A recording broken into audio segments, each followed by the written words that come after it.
बच्चों, कैसे हैं आप सब। आज हम लोग इस लेक्चर में पढ़ेंगे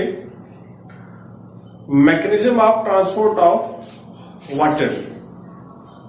प्रीवियस लेक्चर में पढ़ा था हमने ट्रांसपोर्टेशन इन प्लांट। तो प्लांट में जो ट्रांसपोर्टेशन होता है, प्लांट में ट्रांसपोर्टेशन होता है वो बेसिकली दो चीजों का होता है, वाटर और मिनरल का, और दूसरा जो होता है वो फूड का। और रिमेनिंग और भी है जो गैसेस हैं, तो गैसेस के लिए अलग अलग ऑर्गन्स थे, लाइक लीव्स में स्टोमेटा था, प्लांट के स्टेम का जो रीजन था वहां पे लेटिसेस थे, और उसके बाद प्लांट का जो रूट रीजन था वहां पे रूट हेयर्स थे।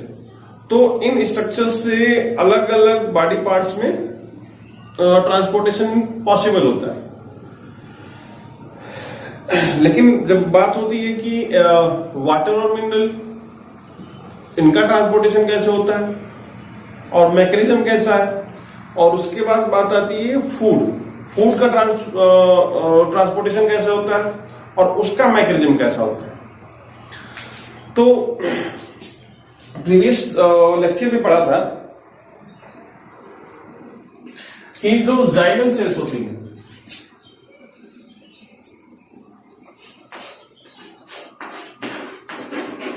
जाइलम, ये वाटर और मिनरल का कंडक्शन कराते हैं। तो अगर वाटर और मिनरल का अगर ट्रांसपोर्टेशन जाइलम से होता है, और उसमें एक और टर्म पढ़े थे कि ये डेड सेल्स होती हैं। तो फिर ये कैसे पॉसिबल है कि जो जाइलम है वो वाटर का ट्रांसपोर्टेशन करा सके। तो उसके लिए मैकेनिज्म अभी पढ़ लेते हैं। तो अगर क्लास 9th में अगर जो टिश्यू वाला चैप्टर था हमारा, उसमें प्लांट का स्टेम का एक ट्रांसफर सेक्शन था। तो उस सेक्शनल पार्ट में क्या क्या स्ट्रक्चर्स थे।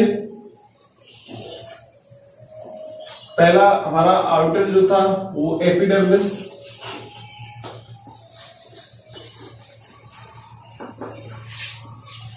एपिडर्मिस के बाद का जो रीजन था ये वाला रीजन, ये कॉर्टेक्स का रीजन था। कॉर्टेक्स के बाद ये जो रीजन था ये हमारा था एंडोडर्मिस का।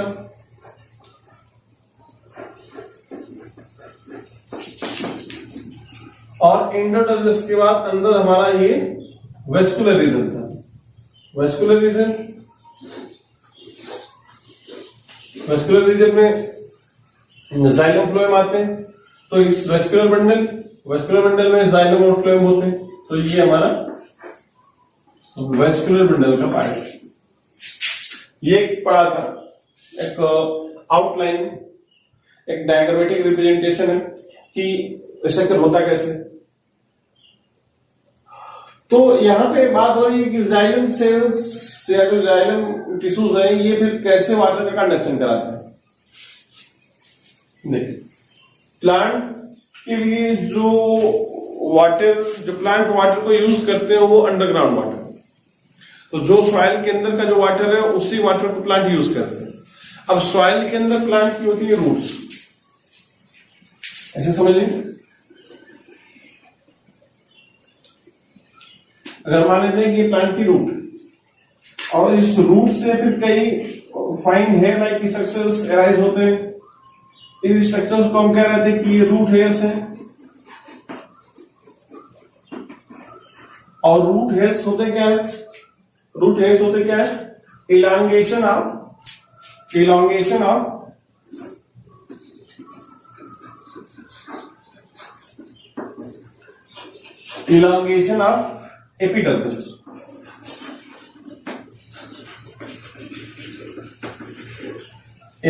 Of epidermis. और एक और बात दिमाग में रख लेंगे कि जो रूट की एपिडर्मिस होती है उसको एपिग्लेमा कहते हैं।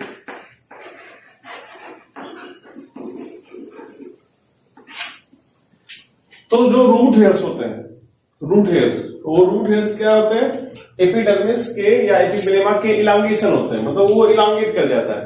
तो अगर ये हमारा रूट का अगर हम ट्रांसवर्स सेक्शन है तो यहाँ फिर कई ऐसे हेयर लाइक स्ट्रक्चर्स दिख जाएंगे जिनको हम रूट हेयर्स कहते हैं। तो रूट हेयर्स क्या है, एपिडर्मिस के इलांगेशन। अब एपिडर्मिस का भी पढ़े थे कि एपिडर्मिस होती है वो थोड़ा सा बैरल शेप्ड होती है। बैरल शेप्ड मतलब उसकी लेंथ ज्यादा होती है, ब्रेथ कम होती है, और ये जनरली सिंगल लेयर्ड स्ट्रक्चर होता है। तो ये सिंगल लेयर्ड स्ट्रक्चर, अब इस सिंगल लेयर स्ट्रक्चर से अगर यहां से मान लेते हैं कि ये वाली एपिडर्मिस ऐसे इलांगेट कर गई तो ऐसे एक ट्यूब लाइक स्ट्रक्चर बनाती है जिसको कहते हैं रूट हेयर। अब जो रूट हेयर, अब समझिए जरा, यहां पे मानते हैं ये रूट हेयर, अब यहां पे ये सॉइल पार्टिकल्स, अब सॉइल पार्टिकल्स के बीच में प्रेजेंट है वाटर। अब जो वाटर, उस वाटर को, वाटर जो डिफ्यूज करके आ जाता है रूट हेयर में, और रूट हेयर से ये एंटर करता है एपिडर्मिस में, और एपिडर्मिस के बाद यहां से यहाँ पे हमारा कार्टेक्स का रीजन, कार्टेक्स के बाद यहाँ पे हमारा इंडोडर्मिस का रीजन, और इंडोडर्मिस के बाद ये यहाँ पे हमारा साइलम। राइट। तो अब जो वाटर है, जो अंडरग्राउंड वाटर था, वो एंटर किया रूट हेयर में, रूट हेयर से एपिडर्मिस, एपिडर्मिस से कॉर्टेक्स, कॉर्टेक्स से एंडोडर्मिस, और एंडोडर्मिस के बाद जाइलम में एंटर कर गया। अब जब जाइलम में एंटर करता है, ऐसे समझे,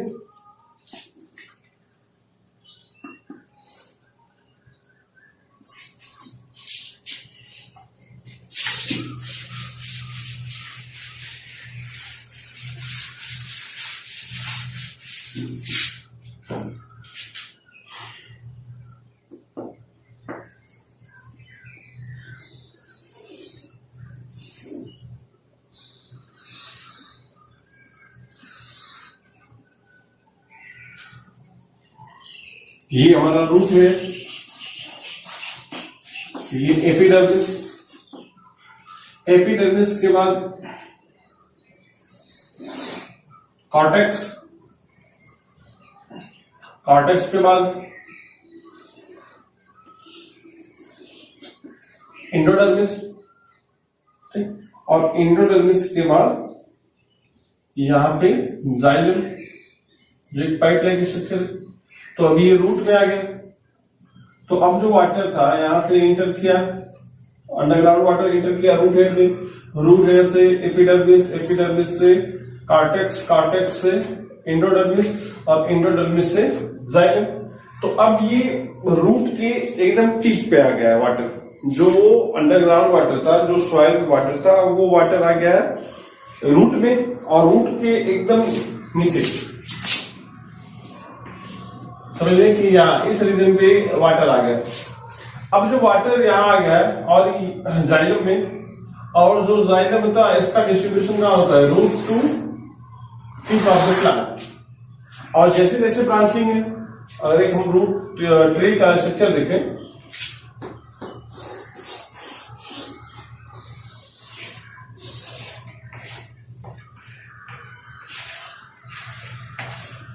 मान लेते हैं ये रूट है। अब रूट यहाँ पे वाटर की एंट्री हो चुकी है, अब इसका ट्रांसपोर्टेशन यहाँ तक करना है, और यहीं तक नहीं, ये यहाँ पे नंबर ऑफ ब्रांचेस है, तो सारी ब्रांचेस में, और ब्रांचेस के साथ साथ हर एक ब्रांच से नंबर ऑफ स्टेम्स है, और स्टेम्स पे नंबर ऑफ लीव्स है। तो अब फोटोसिंथेसिस होती है, तो फोटोसिंथेसिस में वाटर की रिक्वायरमेंट होती है। मतलब क्या है कि जो वाटर की रिक्वायरमेंट है वो पूरे पूरे प्लांट बॉडी को वाटर की रिक्वायरमेंट है। तो अब वाटर का डिस्ट्रीब्यूशन कैसे होता है, तो यहाँ पे जो जाइलम यहां से इंटर किया, और प्लांट में जहां जहां पे ब्रांचेस होती हैं उनमें भी ये जो जाइलम होते हैं ये भी ब्रांच हो जाते हैं। तो ये समझ लें कि ये वाली जगह भी ब्रांच आ रही है, तो ये जाइलम वेसल जा रही थी, तो जाइलम वेसल यहां भी गई और एक ब्रांच इधर से भी गई, सीधे भी जा रही। तो पूरे स्टेम्स में डिस्ट्रीब्यूशन हो गया। अब स्टेम से जो ब्रांचेस, हमारी ब्रांचेस से लीव्स अटैच है, तो लीव्स का अगर हम स्ट्रक्चर देखें,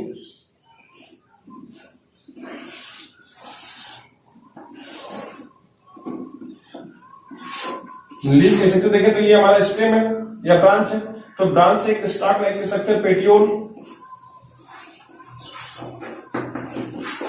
पेटियोल होता है। अब पेटियोल से इसमें भी जो जाइलम जा रहा था वो इसमें भी ब्रांच हो जाएगा, और ब्रांच होने के बाद ये जो सेंटर में जो मिड रिब है, मिड रिब में भी ये जाइलम एंटर करता है, और इस मिड रिब से जो साइड में जो नंबर ऑफ वेन्स एराइज होती हैं, इस वेन्स में भी जाइलम एंटर करता है। तो कहने का मतलब क्या है कि ये जो जाइलम है, जैसे जैसे प्लांट में ब्रांचिंग होती है, लीव्स जहां जहां भी डिस्ट्रीब्यूशन होता है उसमें जाइलम का डिस्ट्रीब्यूशन होता है, और ये जो जाइलम है प्लांट के रूट से all over the plant body water को ट्रांसपोर्ट कराता है। तो ये मैकेनिज्म था। अब फिर क्वेश्चन, ये तो एक मैकेनिज्म है कि ऐसा ये रूट है, तो प्लांट के रूट से प्लांट की टिप तक का एक रूट हमको मालूम है कैसे वाटर इंटर करते हैं, और यहां से वाटर इंटर क्या डिफ्यूजन से। अब यहां से ऑस्मोसिस से एक दूसरे से पास करते हुए यहाँ पे वाटर का कंसंट्रेशन ज्यादा हो गया, तो अब इसके कंपेरिजन में यहाँ वाटर का कंसंट्रेशन कम है, तो वाटर डिफ्यूज करके इसमें आ गया, फिर यहाँ से ऐसे करके यहाँ तक आ जाता है। लेकिन अब फिर क्वेश्चन आता है कि जाइलम सेल्स डेड सेल्स होती हैं, तो अगर डेड सेल्स हैं तो फिर इनमें ऊपर की तरफ ट्रांसपोर्टेशन कैसे होता है। तो ऐसे समझें,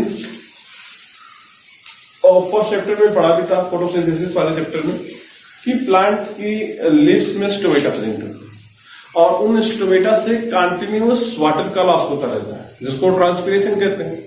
तो जब ट्रांसपीरेशन करते हैं तो इसको समझें, यहाँ एक इमेजिनरी एक लीफ बना लेते हैं, 1000 ऑफ लीफ होती है, नंबर ऑफ लीव्स होते हैं सिंगल प्लांट में, नंबर ऑफ लीफ, और एक लीफ पे नंबर ऑफ स्टोमेटा भी होते हैं। अब इन स्टोमेटा से कंटिन्यूअस वाटर का लॉस हो रहा है, जो वाटर यहाँ पे इंटर किया। अब समझ लें कि एक यहां से इमेजिन करें कि एक ऐसे पाइप लाइक स्ट्रक्चर है, जो यहाँ पे रूट का टिप है और ये लीफ का स्टोमेटा है, एक पाइप लाइक स्ट्रक्चर का फॉर्मेशन हुआ। अब इस पाइप से, इसके टिप से कंटिन्यूअस वाटर का लॉस हो रहा है, कंटिन्यूअस वाटर का लॉस हो रहा है in the form of transpiration. Transpiration की प्रोसेस के थ्रू वाटर का लॉस हो रहा है। अब होगा क्या कि यहां से जब कंटिन्यूअस वाटर का लॉस हो रहा है तो इसके टिप पे एक लो प्रेशर क्रिएट होता है, लो प्रेशर क्रिएट होता है, और उसके कंपैरिजन में यहाँ का प्रेशर वाटर का अमाउंट ज्यादा है, तो वाटर का प्रेशर यहाँ पे ज्यादा है, तो वाटर का प्रेशर यहाँ पे ज्यादा है, यहाँ पे वाटर का प्रेशर कम है। और क्यों कम है? क्योंकि यहाँ से कंटिन्यूअस वाटर का लॉस हो रहा है। जब वाटर का लॉस हो रहा है तो अब ये जो वाटर है तो ये इसमें असेंड करने लगता है, और जैसे जैसे इसमें ब्रांचिंग है, उस ब्रांचिंग के थ्रू ये एक पाइप लाइक स्ट्रक्चर के through out plant body water का डिस्ट्रीब्यूशन होता है। जैसे समझने के लिए समझ सकते हैं, जैसे रेस्टोरेंट वगैरह में जाते हैं तो कोल्ड ड्रिंक्स लेने के लिए या फिर जो भी है उसको हम सिप करते हैं स्ट्रॉ से। तो स्ट्रॉ कैसा होता है? एक पाइप लाइक स्ट्रक्चर होता है, नीचे से भी ओपन है, ऊपर से भी ओपन है। हम ऊपर उसके टिप पे एक लो प्रेशर क्रिएट करते हैं, क्योंकि उसको हम सक करते हैं। जब सक करते हैं तो उसके टिप पे एक लो प्रेशर क्रिएट होता है। अब लो प्रेशर क्रिएट होता है तो नीचे जो भी मटेरियल है हमारा कोल्ड ड्रिंक है, और उस स्ट्रॉ से फिर ऊपर आने लगता है। तो वही प्रोसेस यहाँ में भी कि उसको ट्रांसपीरेशनल पुल, जब आएंगे हम हायर क्लासेस में 12th 11th में जब आएंगे तो उस क्लास में डिटेल पढ़ना है। तो उसमें कई थियरीज हैं, उसमें एक जो वेल एक्सेप्टेड थियरी है ट्रांसपीरेशनल पुल थियरी, वो थियरी कहती है कि एक्चुअली जो वाटर असेंड करता है वो वाटर का लॉस जब होता है स्टोमेटा से, तो वहां से एक खिंचाव, एक पुल खिंचाव होता है, और जो खिंचाव होता है वही वाटर को ऊपर तक ले जाता है। तो ये मैकेनिज्म था, कि कैसे वाटर का ट्रांसपोर्टेशन होता है प्लांट्स में।